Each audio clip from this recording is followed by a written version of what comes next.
So let's segue to the other component of our model, which is style, and it's all about delivery. And for many people, this is a little bit uncomfortable, and it's part of what contributes to that anxiety, and in some cases causing people to feel somewhat paralyzed, not knowing, what do I do with my hands? How do I effectively modulate my voice? I can't possibly imagine getting out from behind this podium and walking around the space that I have. And Liane, seeing you in action many times, I have to say, one of your strengths, one of your many strengths as a presenter is you are so animated, so animated. So I know you do this very, very well. So what advice do you have for folks to help them get comfortable in their skin and just own that moment?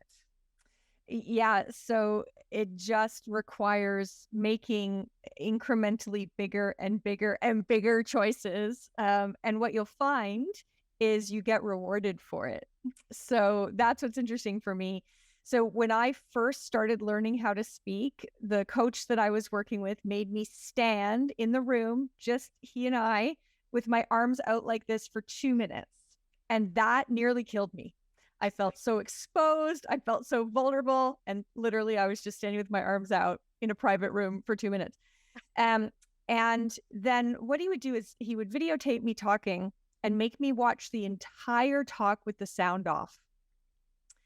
And it is such a great exercise because you start to see like, why am I moving my hands, but my elbows are connected to my body? And what is that telegraphing to the audience? And you start to become aware of, because when you have to listen to your speech or watch your speech with no sound, you ask, what is my body telling the audience? And then you listen a second time with the sound and you say, what are my words telling the audience? And where are they incongruent?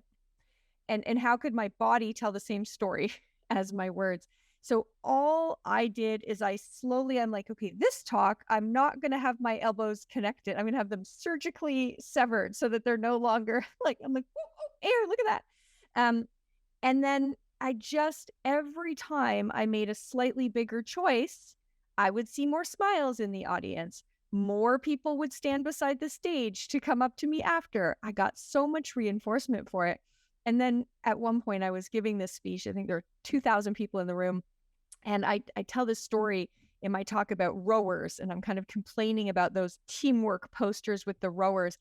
And I just in the moment made this choice to like bend over, stick my bottom way out and like do this in front of the audience, turn sideways for maximum effect. And my peripheral vision caught my bottom on the 30-foot high screen. And it was just such an important moment for me because the audience is killing themselves laughing. They're loving every minute of it. And I just stopped and turned to them and said, never underestimate my willingness to embarrass myself for your benefit. And that was the moment I realized that if I go back to what Mitesh said, if I am serving them, my talks are about conflict and the importance of conflict. And so talking about something very uncomfortable, very awkward, and somehow if I can show them that I can look, Hannah Pryor has a new book coming out called Good Awkward. Everybody check it out. If speaking is an issue for you, check out Good Awkward. If I could be good awkward for them, it would serve them. It would open them to these messages that I know they need to hear.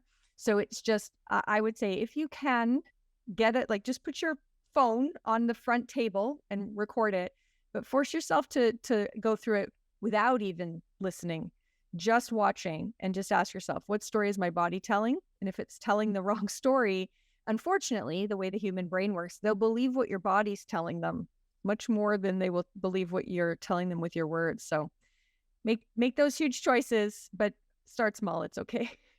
That's such great advice. And we're getting a lot of reactions to that. I love that. No sound. I'm going to try it. Yeah, try it, Sharon. It's and you know, just send me an email for moral support because it's excruciatingly painful, but we got you. Let us know if we got your back. Excellent. And so we're getting some great phrases here. Learn to be a more generous speaker and good awkward. Get comfortable with good awkward. The other thing I really liked that you pointed out, Liane, is your willingness to engage in some self-deprecation, which is such an easy way to make yourself accessible and authentic.